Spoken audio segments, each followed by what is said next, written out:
and welcome to another episode of your horror movie podcast, Into the Minds of Madness. Ooh, I like that. Yeah, it is a horror movie podcast. I always forget to mention that at the start of the episode. Yeah, we just say the name and jump in. Yeah, God exactly. damn Creaky chair. I am your certified scaredy cat, Paul McWhirter. Sitting across from me is your local horror aficionado, Mr. Christopher. Hello there. How is you? Me's good. Good. Grammar not good. Me's good though. Very good to hear. Oh, not the first part. Yeah. Maybe anyway, me sick at the moment. Yeah. Anyway, Viral infections. They're fun things, aren't they? Oh, good times. I'm still just getting over mine. Like, I'm still a bit nasally, but yeah, like, I might sound a little bit weird, listeners. Like, yeah. There might be some unexpected sniffing. Honestly, like said. I used to get sick as autumn would turn to winter. But now I'm starting to get sick as spring goes into summer. It's like we're getting older. Yeah, it's weird. More, like I've noticed I'm getting cold in the afternoon. Yeah, when What's really happening? shouldn't be. Yeah. What's happening? Like just a tiny bit of shade and my bones start just freezing up. It's scary. Let's move away from the real life horrors. All right, so we just watched a movie from 2006. Yeah. Called Slither. James Gunn's Slither. So we just watched that. It stars Elizabeth Banks, Nathan Fillion, Nathan Castle. You mean? And anyway, Michael Rooker. But Michael Rooker.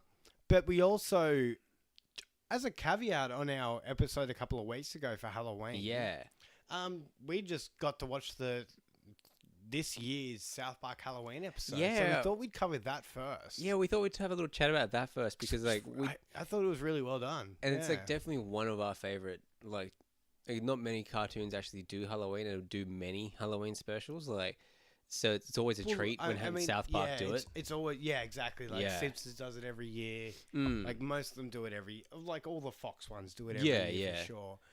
But South Park haven't done it in a few years. It's a treat. It's a special little thing when they do that. So this one was called Sons of Witches. Yeah. This was, because I haven't watched this. I'm usually up to date, but I haven't watched this season at all yet.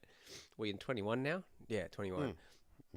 So yeah, I've gone in totally blind, and this was just like, it was awesome. This is such a good Halloween one. Yeah.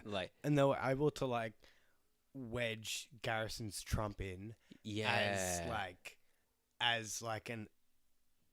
Or it was like he was actually an ally in this, wasn't he? It was a throwback to Garrison. Yeah.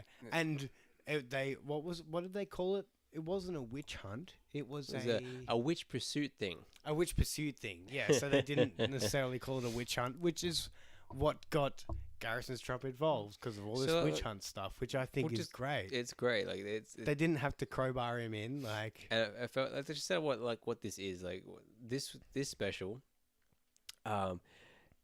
All the men, the dads in the town, every Halloween they take part in Jack and Crack Witch Week. Yeah, where they all dress up as witches, go into the woods, smash Jack Daniels, and smoke crack. Smoke as much crack as possible. Yeah. And one of them, Chip, who I don't think I've ever seen on the show before. No, I don't think I have. Yeah. He's the token red shirt for this one, and he gets a real spell book, starts reading it and gets turned into a witch, which is still so strange. Yeah. Makes it.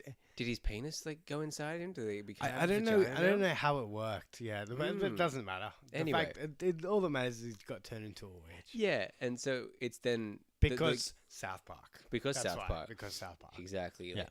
And the main story that eventually leads into to Garrison being involved is the men still trying to have a witch week happen, but after Chip becomes a witch and destroys part of the town and abducts some children, but they're still trying to go on a campaign. All the wives are like, "Are you really going to do this after what happened last night?" Yeah, like, you're kidding, right? Sharon, we're going to go out and do this witch thing. It's tradition. We have to do it.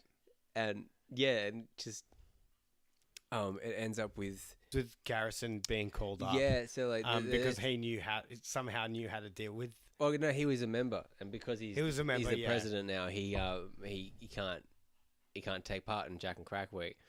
So that's the main story is following the men trying to as usual they're playing the victim, like the Queef episode and stuff like that.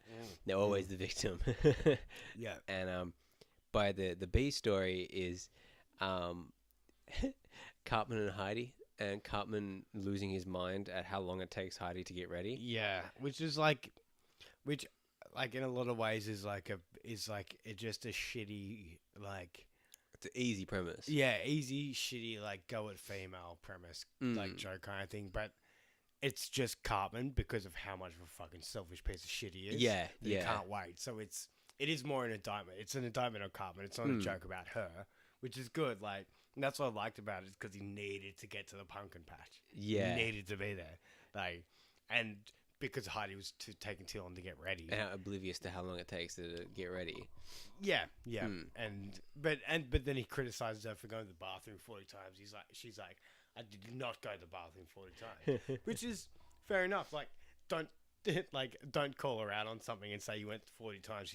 Don't pee shame her. Yeah. Weak bladder shame her. But that's the other thing. If she only went 4 times, it's like she can still call out as a falsity. Like, be like, don't you fucking say that because I didn't go 40 times. Even if all the rest are true, don't you dare say that. Like, because you're putting yourself in the shit there. Yeah. Like, so, but I like that it was just all Cartman, like, not knowing how to be a boyfriend. Yeah, it's like, unless it suited him. Yeah, true. And like everyone else in the town is dealing with this huge problem, and he is so oblivious to it and dealing with his tiny problem compared to children being abducted. That's the perfect usual thing. Cartman thing. Yeah, in the world. Cartman turns a macro in like a fucking very macro thing into an enormous situation. Whereas they're dealing a lot of times the kids don't even know the shit that they're in either. And they're just like, okay, whatever. And then something fucking incredible's going on behind them, and they don't even know. Yeah, no, that's great, and it all intertwines nicely with the the rest of the boys, like Kyle and Stan, with Butters calling Garrison, getting him involved. He uses a laser from space to try and help. Chip. Yeah, because they have the resources. Exactly. I'll show you power. But yeah, it was just such a treat that they did another Halloween. Perfect timing, I guess. Well, not perfect timing. It would have been nice to do it on Halloween. Yeah. But still. Yeah, no, well, I mean, at least we got to talk about it. Yeah. It's relatively good timing for it. And, I mean, we're also, trying to take a bit of a break from some horror stuff, some real heavy horror stuff. So it's nice to have horror adjacent things coming out. We mentioned, as well. I mentioned this to you before. Where when we picked up Slithers, because I didn't have a plan this episode. I just wanted us to pick a random one from the pile and just see what happens. And I've realized that we've got a bit of a trend happening. We're going down like the fun side of horror. Yeah. And I mentioned to you, it's like, this is the side of horror I want to expose, because everyone always thinks it's dark and it's, fucked up. You're a messed up person for watching it. It's like, no, it's not, there's humor in tragedy. Like, oh, well, of course. Yeah. But and true humor in these like ridiculous situations. And this isn't even like, because it is so unbelievable. It's not even tragedy.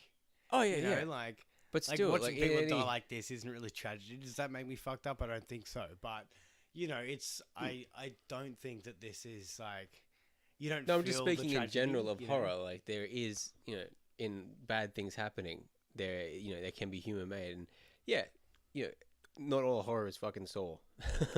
yeah.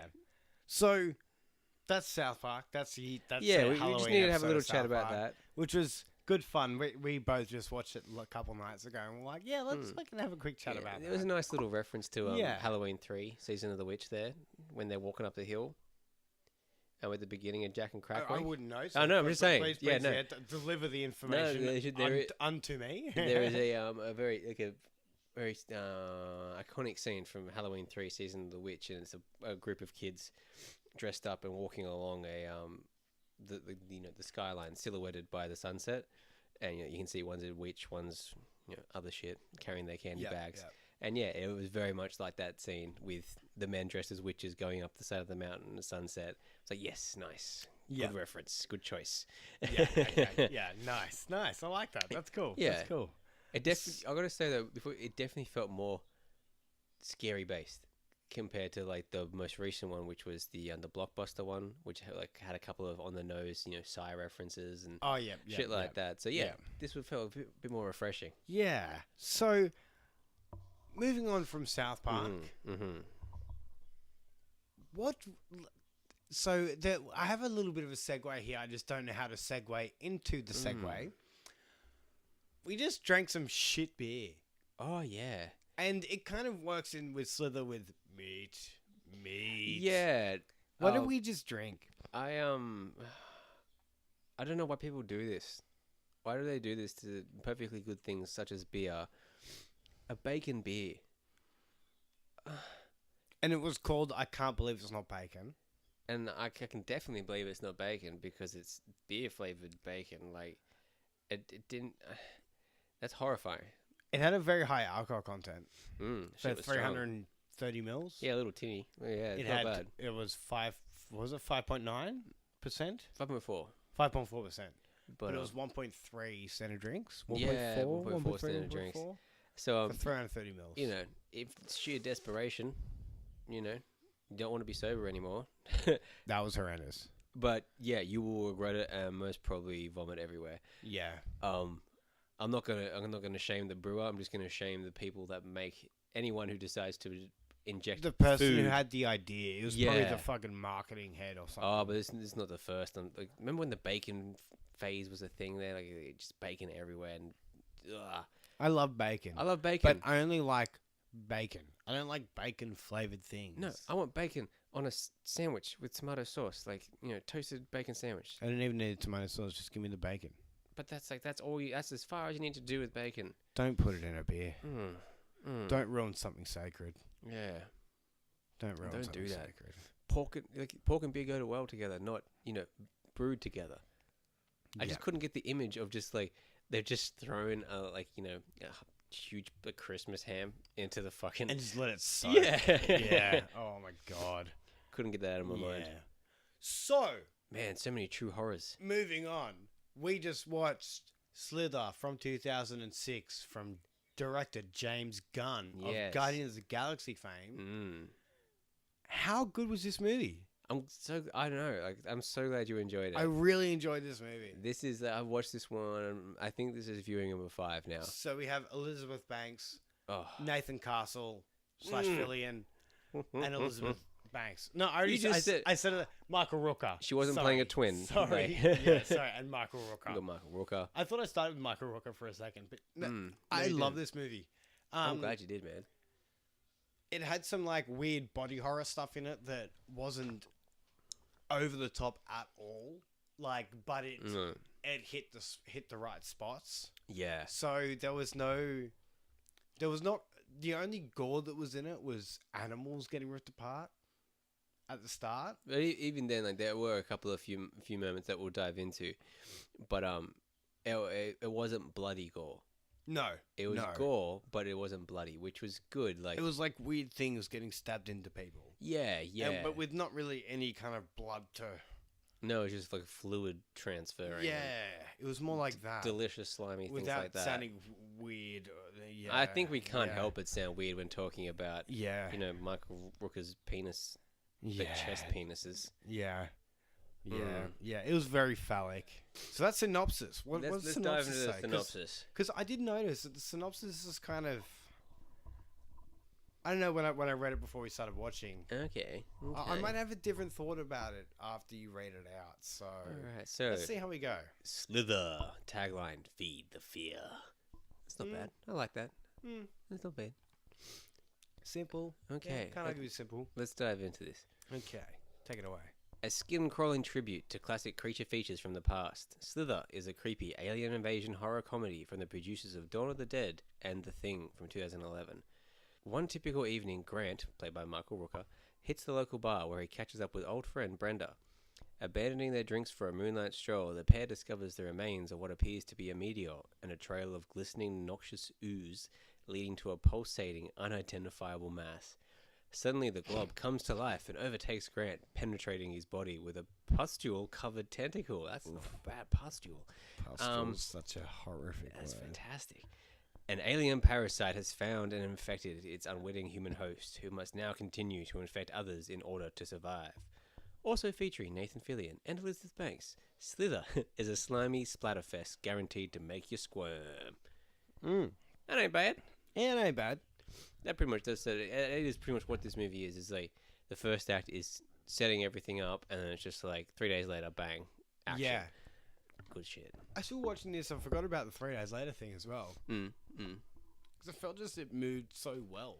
Pacing was perfect. Yeah, I know pacing was incredible. Pacing is something I think I bring up a lot, and it's so important. And honestly, I think the two main things that we bring up on this podcast are pacing and heart. Yeah, I think so. What did you think about the heart? It was enough. Like I gotta say, I can't. I think the comedy replaced the heart. Yeah, to be honest. I couldn't. I noticed we did talk over pretty much any silent moment where it's two people talking. Well, and a lot of those silent moments were punctuated by jokes too. So I don't think they really wanted many silent moments. No, and it is like the classic B movies. Like the story was just there to get you from one, practical effect to the next practical effect. Like, yeah, this has been a favorite for so long. I absolutely love this movie. Yeah, it's pretty much exactly what I love about gross out horror. Like it's done perfectly. It's not to the point of just doing it for the sake of it. Yeah. And coming from James Gunn, I don't think that many people know that he came from a trauma background. He started in trauma, and his first film was Romeo and Juliet. So, and there's a reference to that in the movie, isn't there? Yeah, we get to see Lloyd Kaufman.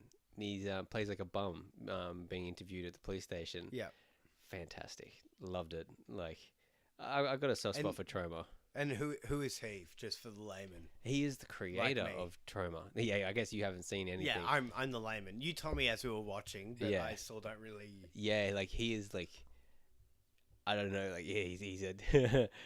It's just like that cheap filmmaker. You know what I mean? He created this thing Trauma, and it's just gross out, fantastic movies like, Toxic Avenger, Class of Nukem High.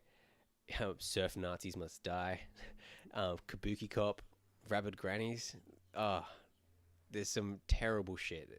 Poultrygeist. Come on. Okay. Interested? Yeah. There was one that I heard you say that before Poultrygeist. Surf Nazis Must Die.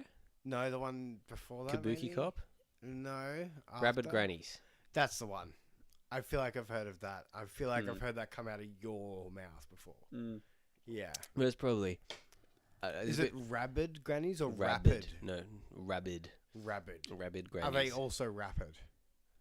I'm not too sure. Yeah, they're not like the Flash or anything like that. They're just kind of Rabid Grannies. Okay. So they're just maniacs. So yeah, this is the caliber of filmmaking, and it's just so much fun, that stuff. Yeah. I'm going to try and sneak in a trauma special here eventually.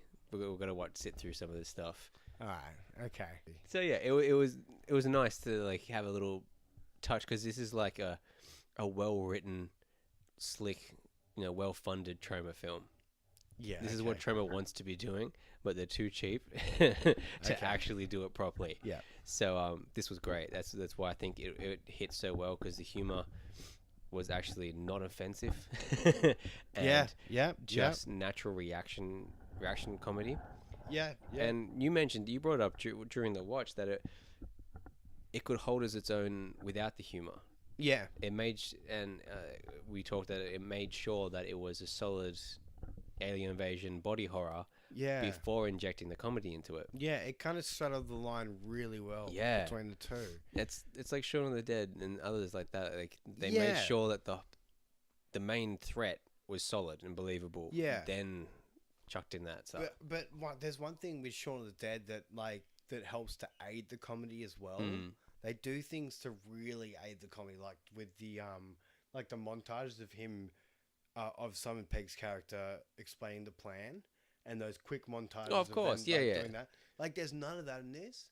Like, it's still. Of course, that's an Edgar Wright thing. Like, of course, but this still sticks to the horror tropes. Exactly. Whereas Shaun of the Dead, I don't feel like really does with the. No. I'm just saying with being. I'm just saying with the filmmaking side of Shaun of the Dead, it doesn't really stick to the horror stuff. But this one really does. Yeah, but that's being just in general, I'm trying to think One of the Dead is another good one, but they just made sure that the main threat is very believable, and it's just yep, cool, zombies, we know the rules.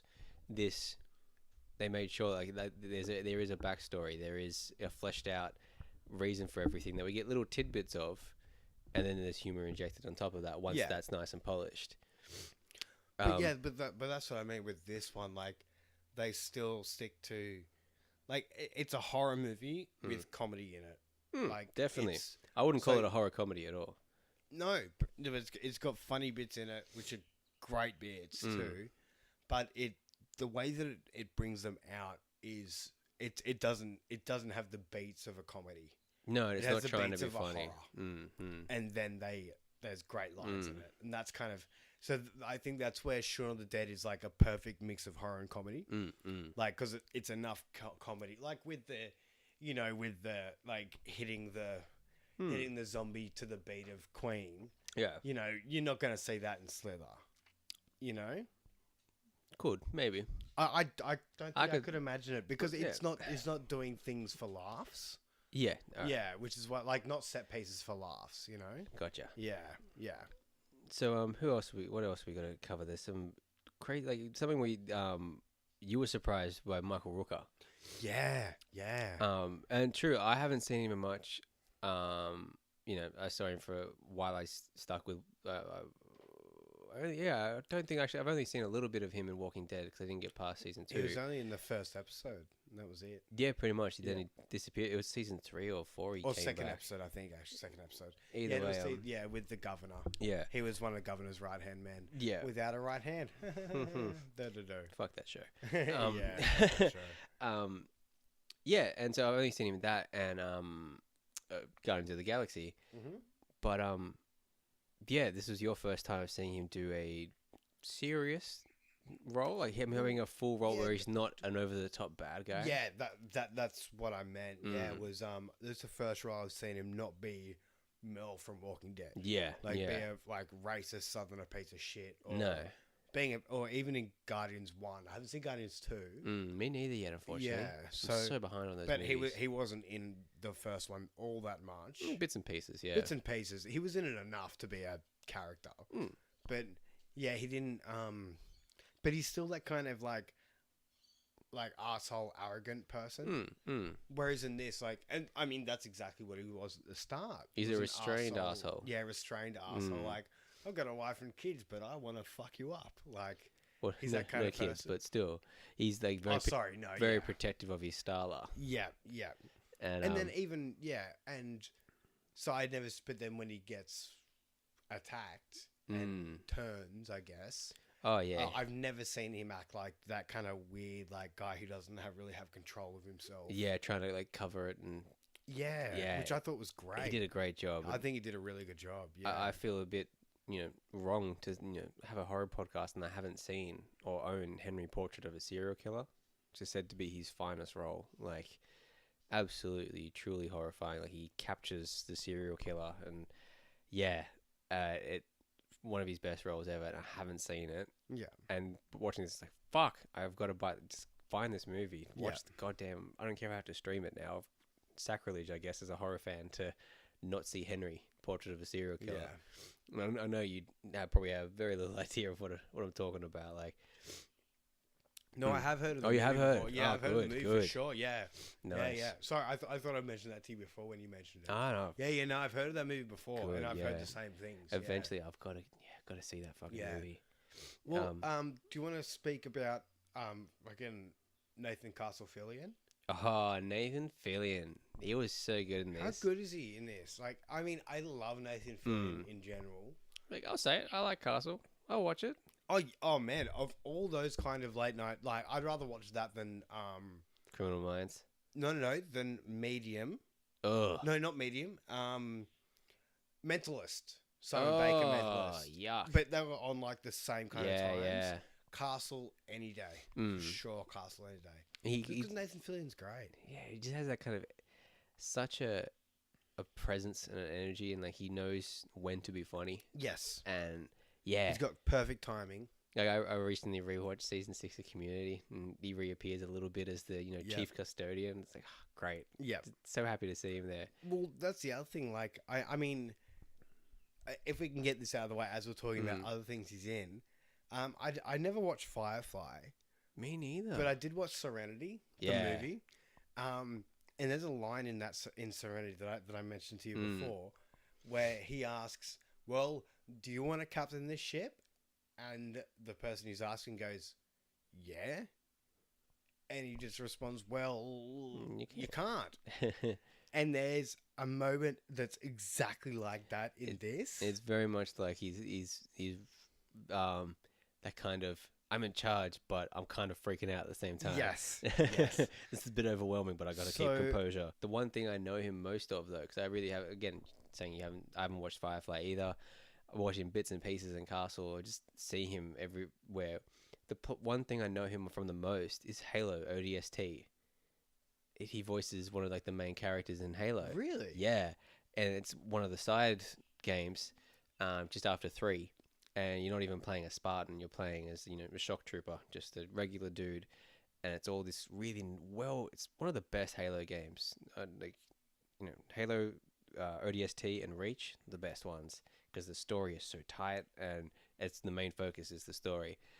And you play as one of your characters. It's this team of shock troopers that are split up in this huge invasion in this one city, and them each of their stories. So you get to play as Nathan Fillion for a bit there as well. So sweet. Yeah.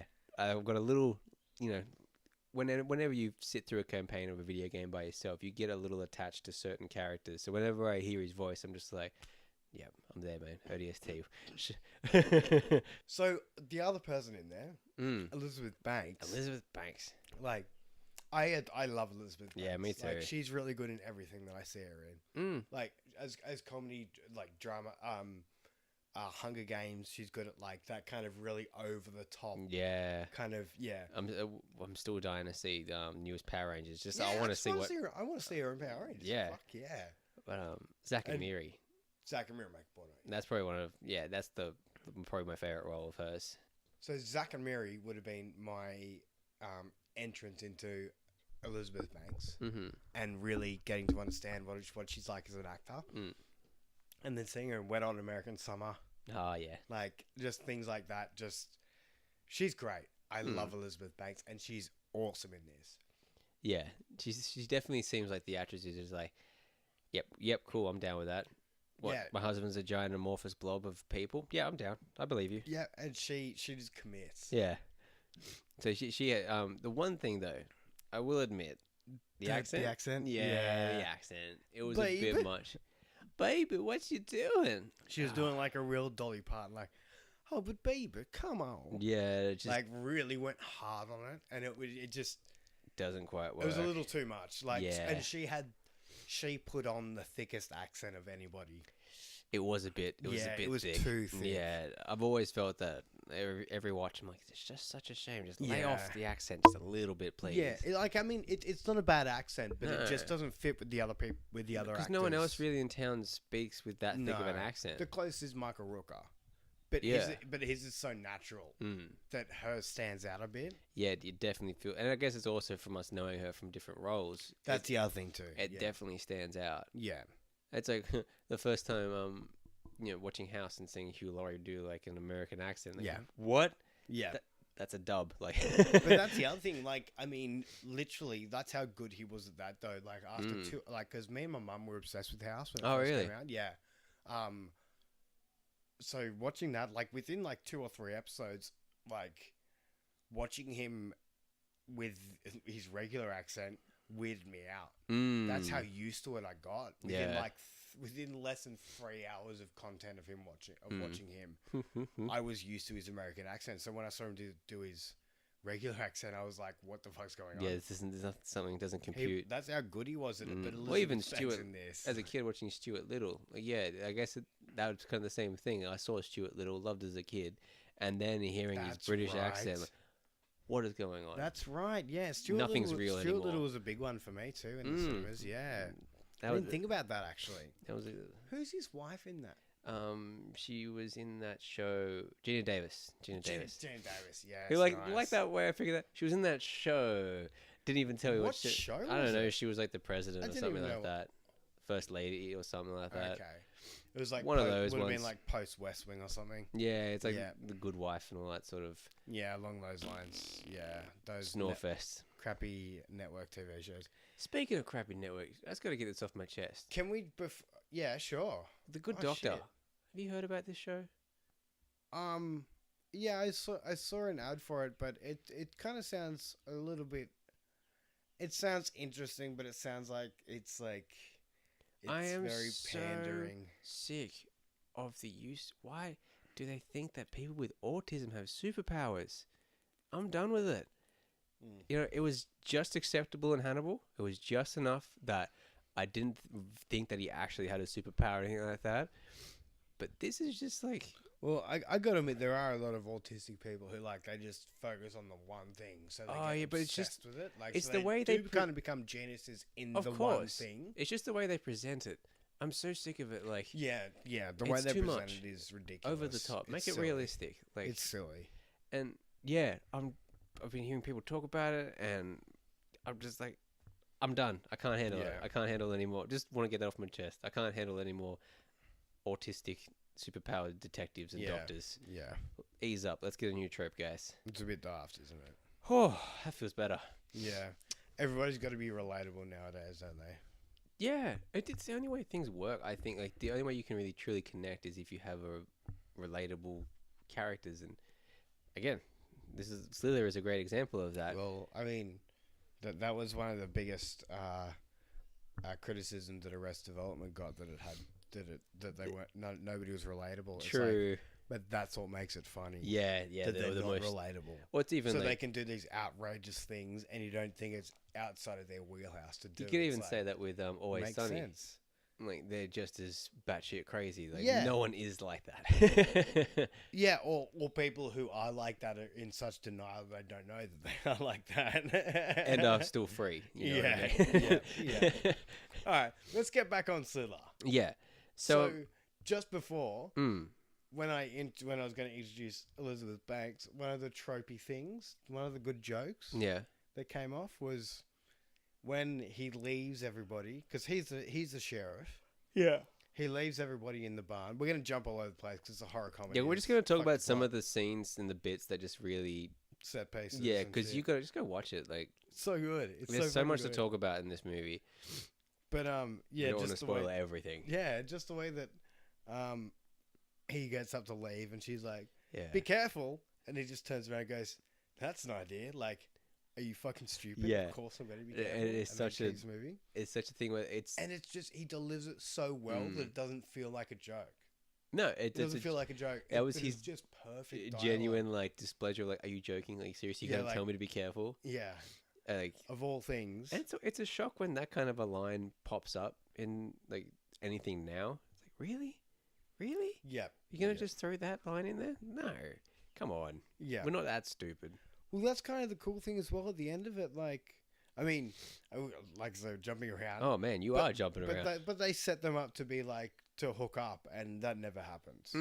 They just leave the town together. Well, there's even a scene like one of the big moments is the first breeder, the big chick and all that. Oh God, yes, so the redhead. Yeah, so like Grant, Mr. Grant, he is inseminated. Yeah, he's had freaky tentacle sex through the chest of this woman, and she's now the belly, really. Yeah, it? Sorry, a bit more belly. Kind of a bit above the belly button. Yeah, and he's injected, and now she's a breeder, and so now she has this like insatiable hunger, and he's just feeding her meat. Just meat.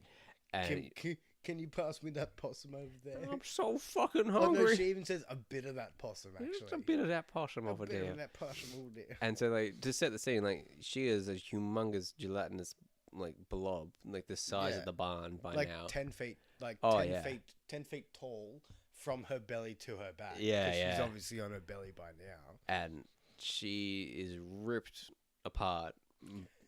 You need to use a photo of that on the promo. Yeah, just like, so people have an idea of how these little fucking fuckers big are she ripping me apart. Yeah, these little fuckers are ripping me apart. Yeah. Help me, please. She explodes, and it's all the lovely gross like slugs. Leeches, aren't they? Leeches. They're more like leeches, I reckon. But getting back to the point, I just had to set that up. Like 6 inches long? Yeah, something like that. Yeah. But speaking of how like they didn't hook up, there is a scene when that explodes and they just get covered in the wave of them. Yeah. where in another movie they could have played it that they start making out to cover their mouths. Oh yeah. But they just cover each other's mouths and then they're getting real close. He puts his hand on her mouth, and she does the same. Yeah. And yeah, it is perfect. And there's the other cop. He's just like, she just pulls out a handkerchief. Yeah. So like it didn't have to be that like I'm gonna steal a kiss from the leading lady. Yeah, but that's what I like as well. The whole time through it, it's like it was even mentioned they had a crush on each other. There's a history there. It was even talked about, but they didn't. Well, they didn't pull the trigger on it, which I really liked. It kind of does end with them hooking up without them being physically hooking up, because it's them finally. That's true. She's saying they've walked out of the house, everything's happening, covered in gore, and she says, "I bet you wish you ran away to Hollywood with me now." And he's like, "Starla, I've regretted that every day." And it's like they finally got it out of the way. Yep. It took the entire town to be killed and her husband. With the third girl, with the other girl behind them as well. Like, so she survives. So good. But I love just so when we finished watching this, we watched the bloopers. Oh yeah. And how like a lot of them like they're just like almost too tired that where she's like, "I really moved around like have fun with me." Yeah, there's a big section of just like... Fillion just goes, "What the fuck did you just say?" She couldn't move around like fun with me. What the fuck? Yeah, that must have been funny. like the 20th take, and then they must be exhausted. Yeah, like and she's just not opening her mouth properly. She said the first word of the line, and then like skipped a full like third of it, and then got to the end of the line. Bet you wish. No, she didn't even do the. No, she was just me. Bet move Hollywood with me. Yeah. What the fuck? It's so good. Like it looks like it was so much fun. Like. And even the cameo that James Gunn has. Yeah. That's fucking hilarious. That's great. It's so dumb. It definitely, like, it's they're friends. Like, he's got a good group of actor buddies. Real stable. And this was a fun movie. Yeah. For them. Like, yeah. You always hear of an actor saying, like, they've got to do one bad movie. Because it's just, like, for the sake of it. Just for this, like, Eddie Redmayne, isn't it? As in the guy who played Stephen Hawking. Yeah. Did the Jupiter Ascending. Oh yeah, and it's one of his worst performances ever. Yeah, it's a piece of shit. Just because you got to do green screen all day. Yeah, and I think it was just like, oh, I get to wear a stupid costume, say and I just bullshit go to lines. One place the whole time. I don't have to go on to an actual like. I don't have to put myself location shoot. Yeah, I can just stand in the studio all fucking day and just be like, paid and just jump. Like not even. He just walks around and, oh my sister. Just really whisper speaks the entire time and then just shouts for no reason. It is just nonsense. That sounds like absolute fucking nonsense. Like the Wachowski siblings have not made a good thing since Matrix. They have not made and even Matrix, when you look as dated. In my eyes, that movie's fucking dated. I don't know why. There's a lot of nostalgia about the Matrix at the moment. It kind of pops up. I don't know why. I don't know either.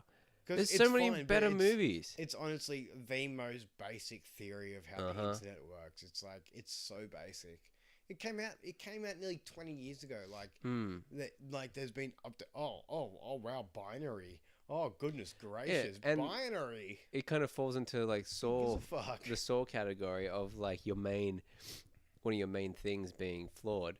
You know, humans are not a battery. Like, come on. That's the main thing that they're using humans to generate power. It's about your consciousness. I really wanted to burp then in response, but I couldn't. Just disappeared. Fuck. Anyway, so Slither. This was definitely a fun movie to be a part of. This would have been like, I reckon, honestly, the way that James Gunn looks in that blooper reel of him filming his scene, but James Gunn was like, he was on his way up into those upper echelons. Oh yeah, like you could tell, like just the way he carried himself. Yeah, you could tell he's on his way. He's got a Scooby-Doo movie under his belt. He can now, let off some steam and make Slither. Dude was on his way up. He's killing it by now, and he's about to join the biggest franchise. Yeah, like that. Yeah, that was just probably the thought in the Marvel architect's mind. Yeah, but well, I mean, because he's such a weirdo, he probably went to Marvel with, "Hey, I'm going to do Guardians of the Galaxy," and like, you're crazy. He's like, "We'll see." Nah. And it becomes one of the most popular movies in the Marvel Cinematic Universe. Yeah. But let's move away from Marvel. We keep getting sidetracked with other properties. Let's talk about this fucking movie. I forgot what I was going to say.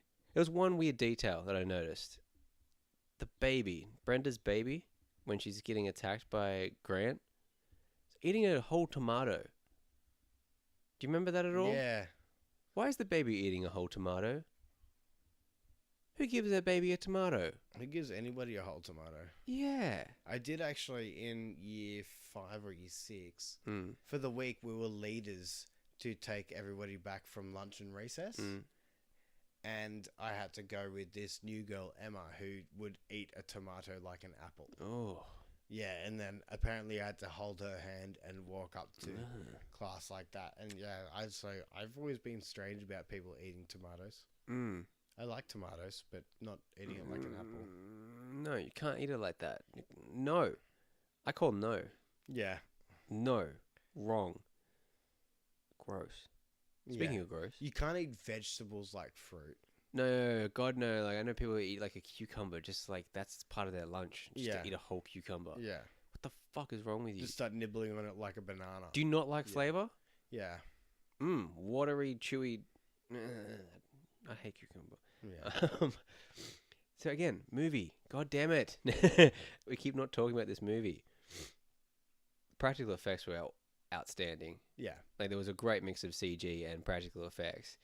Like, the majority of what you see at the beginning is mostly CG. Like, seeing the his tentacles and stuff like that. That's all CG, except for the pustule, the mother one that shoots him, the really gelatinous thing.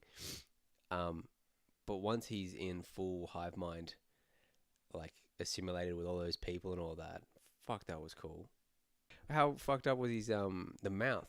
Yeah, it was like the way that it like split off and made it look so like real. Like you couldn't see like the rest of his mouth behind it, but it joined from his teeth. Yeah, like it looked so perfect. It's like he was becoming some sort of it looks so perfect, some sort of creature, and just the random tentacles out of his head and the splotches of hair. Yeah, that was gross. Yeah. It made him look like a nutsack. It literally looked like his head had been expanded down his shoulders, so he had no shoulder blades anymore. But like those patches of skin were just all the way down to his shoulders. Yeah, or where his shoulders would be, I should say. Yeah. Oh, this hive mind shit, when it's done well, is really creepy. Like when you've got like everyone speaking in that one person's like mind, and like with them all assimilated and moving around. And I got to admit, there were a couple of moments where you could tell that they'd been like four or five, I guess, takes to just get them saying it perfectly. Oh, right. Because you could tell they were like really struggling to be like perfect. Like when the old guy and the black guy come into frame next to the road, that looked really. Because did you see how it kind of slid around to them? Oh, yes, and right. They said something together, and then it went up to the rest of the road. Like you could tell that was super forced. Like they tried like 6 or 7 times by then, so they were like really struggling to do it in sync. Yeah, which is like, I mean, I could see that. It wasn't bad. Like sometimes extra. It was only because I was kind of looking out for it too. Sometimes side characters really shouldn't say anything. Yeah, because I kind of noticed a little bit when they were outside the barn. A little bit when they were trying to like do it, in sync. But I definitely noticed it when those two popped up. But so, only because it was signposted to me at the barn. Yeah. There's definitely some little tiny faults in this one. Like, no, not even faults, just like, oh, that must have been a setback, or that's just the cheaper option. One of them example is the green screen landscape at the DG 2005, which I didn't even notice. Yeah, this is actually, I said I've watched this like 4 or 5 times. This is the first time I've actually noticed that. And it's what was her name? What was Liz Banks' character? Starla. Starla. Yeah, Starla and Stella. Sorry. Starla and Bill, they're having a conversation outside. That's right. Yeah, because she's so southern. When her mum gave birth to her in the trailer park, she was like, "I'ma call her Starla, cause she gonna be a star in LA." I really hope that's what Starla means. Yeah. God, I hope that to be true. Yeah. That would make me a very happy man to find that out. Yeah. Oh, Starla. It's my son, Oscar, because he gonna win an Emmy. Oh, God, that's good. Well done. Sorry, I had a mouthful, so I couldn't laugh properly, so I just had to be like, well done. Well done. Here's a penny. Yeah, so the green screen landscape, that kind of took me like, oh, Yeah. felt a bit roomish. As soon as you mentioned it, it kind of reminded me of The Great Gatsby. Like, oh, God, yeah. Because that the entire thing's fucking, yeah. Why would green you... screen. That's what that reminded me of when you said that, yeah. I don't like that movie. I don't fucking like that book. I just study in English. Really? It's just a total fucking wank over the American dream.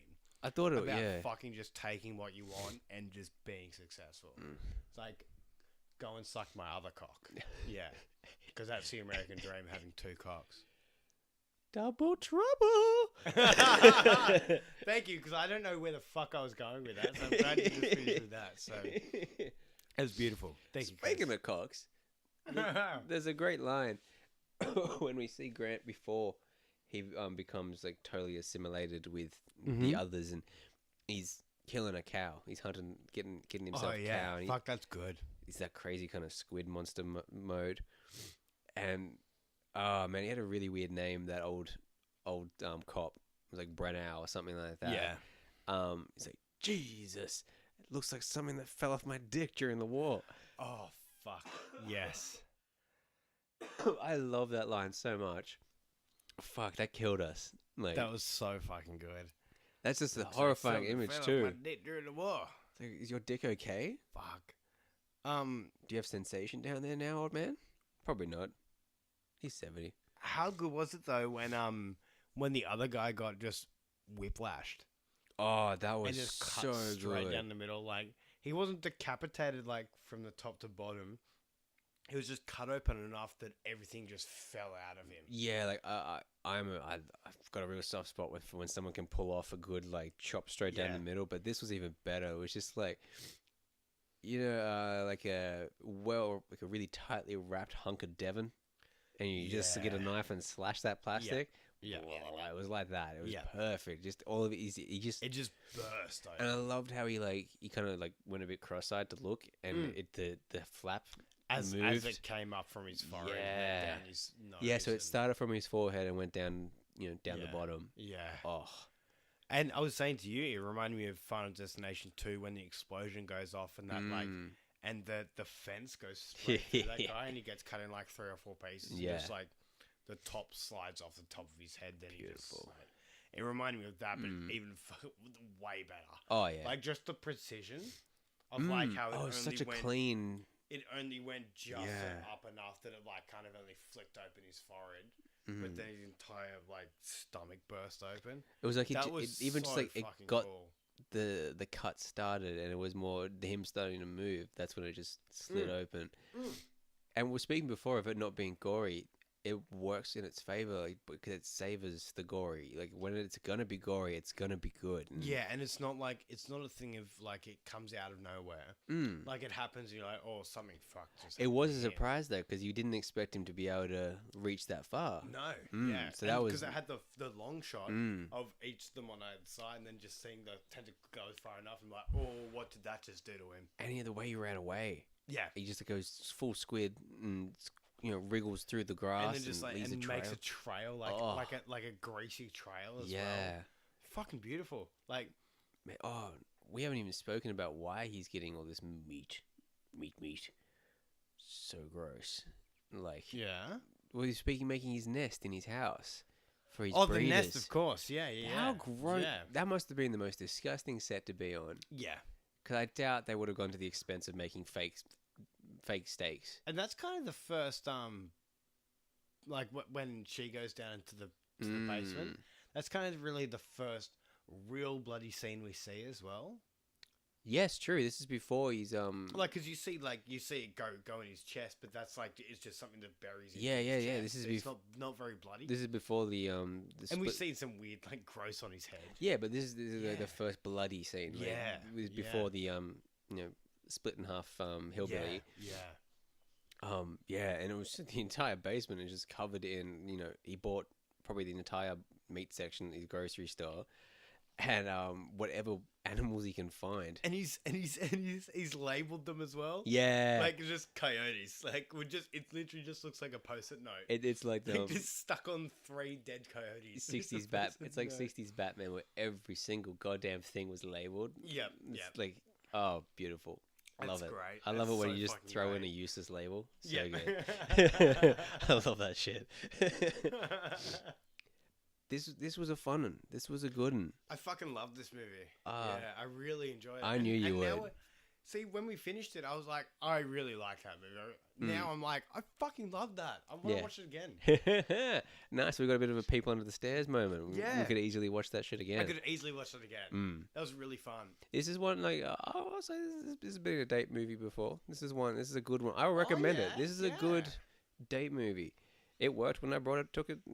And I'll be a gentleman. And that's the other thing, like just having as simple as having people who are recognizable in it too. It's like, okay, well then I can trust this movie to be okay. It's a simple, because I recognize these people exactly, and it's a simple story. And they're very recognizable. Elizabeth Banks and Nathan Castle. I'm going to continue with you that. are going to continue with that. Sorry, I because it stops me every single time. Like you're wrong. I'm like, you're wrong. The first time I said it, I said Nathan Castle. I nearly said Fielder then. Wow, just making shit up now. Nathan Castle. Fillion. I forgot his name. Filet. Nathan Filet. His name for a second then. All right, yeah. Nathan Filet Mignon. Yeah, but Nathan Fillion, and damn it, that's annoying. I wanted to say Castle, just piss you off. Nathan Fillion and Elizabeth Banks, they're just so recognizable. Some people recognize Michael Rooker very easily too. Horror fans would recognize him for sure. Yeah.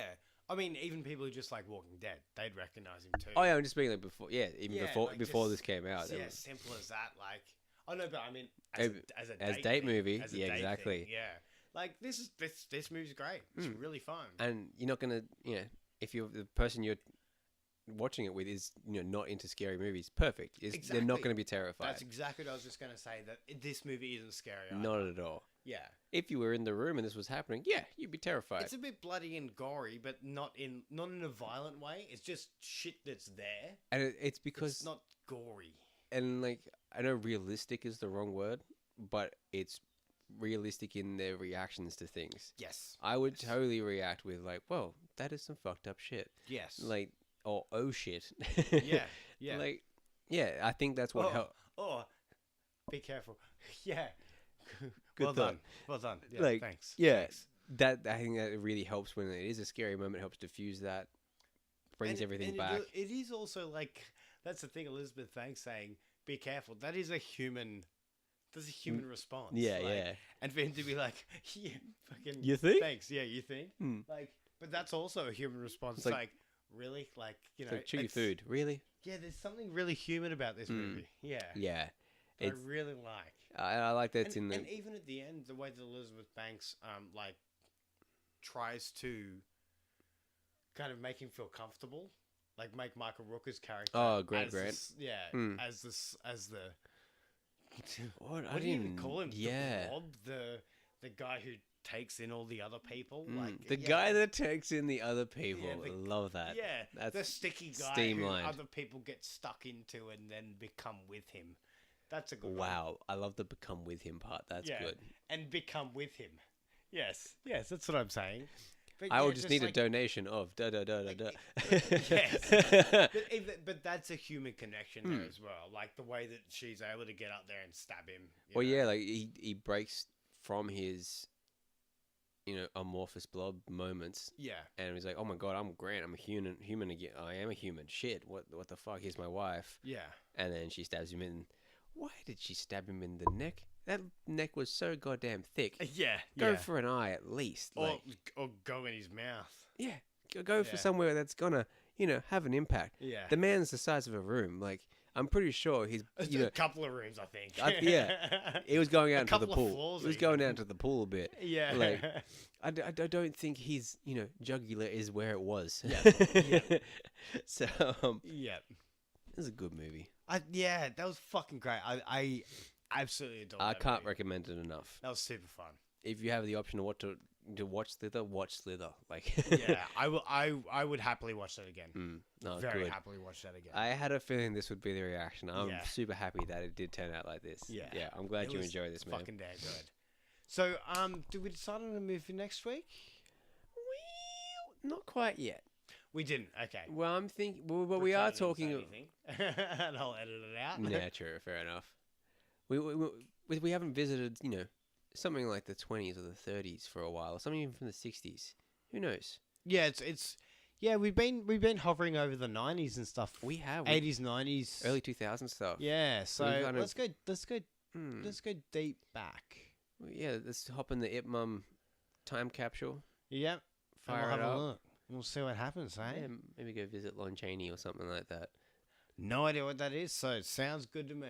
Phantom of the Opera, the original one. Yes. Oh, okay, cool. All maybe. right. Yeah. Who knows? Interesting. We'll see what happens next week. We've been kind of, I didn't realize we just had 2 episodes of non-horror movies. Yeah, that's fine. I'm cool with that. That's fine. We should do a game one soon. Yeah. Anyone out there want to hear us talk about a video game? I don't know. Yeah. Let us know. Anything that you guys can think of that's coming out that's just come out recently, or even the last couple of years that you maybe think that we might fucking lose our minds over? Yeah, we'll play a video game. Yeah. Is Evil Within 2 worth playing? That looks like a bit of fun. Evil Within 2? Did you say? Evil Within 2? Okay, well, just let us know, guys. Like, we haven't asked for a recommendation in a while. We're so kicking back right now. We're just so relaxed. Yeah, it's near the end of the year. We've had a good time. We've been more than blown away with how many of you are listening to us. Yeah, we've hit a couple of milestones, which has been nice. Happy that you guys are enjoying. We really appreciate it. We do. It means a fuckload. So we're just kind of like. Now we're kind of just like kicking back a little bit. We're just relaxing. We're getting ready for Christmas. And we're trying to think of other ways to get content to you guys too. We have some pretty good ideas brewing. As you know, we had a live show booked for Halloween that fell through, unfortunately, but that means that we have more time to organize a bigger and better live event. Yeah, there's some cool shit on the horizon. There is. So, just like. Thank you very much for downloading and listening. Yeah. Tell your friends. Like that's probably the best way to go about it. Just tell your friends. Yeah. Yeah, no, definitely. Please do. Like, if you know anybody who was like frothing over it, anybody you know who's getting excited, who got excited about Stranger Things, anything that is related to horror that you think they'd be in, like if you think they're into us, and if they listen to, that's the best way to say it. If they listen to podcasts and they're into horror. Send them our way. Yeah. Send them our way. So that would be wonderful if you could do that. So thanks everybody for listening. Yeah, definitely. It means the world. Like, and we're not joking when we hit some fucking major milestones those last little while. Yeah, so, you guys have blown us away. Yeah, it's pretty insane. It's pretty fucking insane. Someone in Russia was even listening to us. Yeah, it's crazy. Yeah, we're a couple of months out from hitting our year anniversary. That's probably we're gonna aim to kind of do a live show around our year. Don't say it; it won't happen. But no, we're not going to dive into anything too solid. Yeah, like in the next few months, we're gonna do something live. Get ready for Christmas. Do some more. We're gonna put some more shit out. It's not just gonna be audios. There's gonna be some video stuff as well.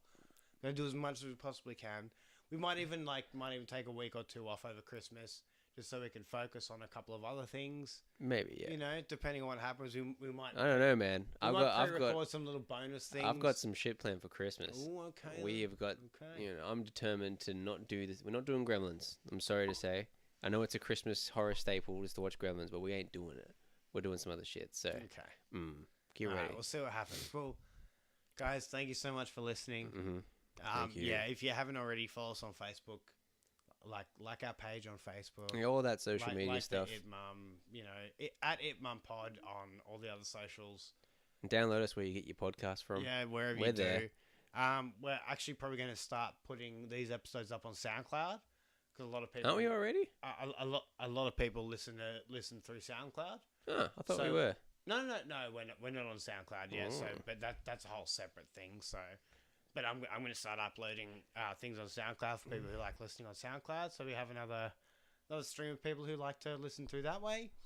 Yeah, and there'll be just a million more ways for you to, if you're not already listening, a million other ways for you to find us. Yes. So, thanks for listening, everybody who already does. And yeah, like we said, thank you so much because been going crazy with the milestones recently. So it's very nice. Yeah. Very nice. So we appreciate it. We must be doing something right, guys. And yeah, we're glad you're liking it. And if you do like us, like, please do email us and tell us what you do like and what you don't like.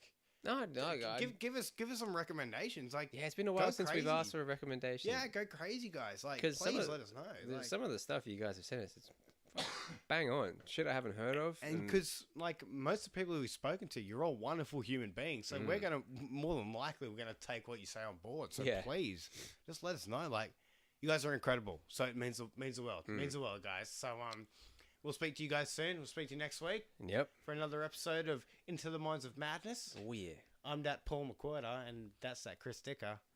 That's me. And it is you. That is you. Yep. You can't read it because it's written on your forehead.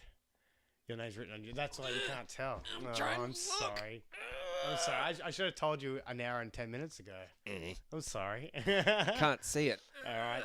Everybody, rest in that horror. Rest in horror. Peace.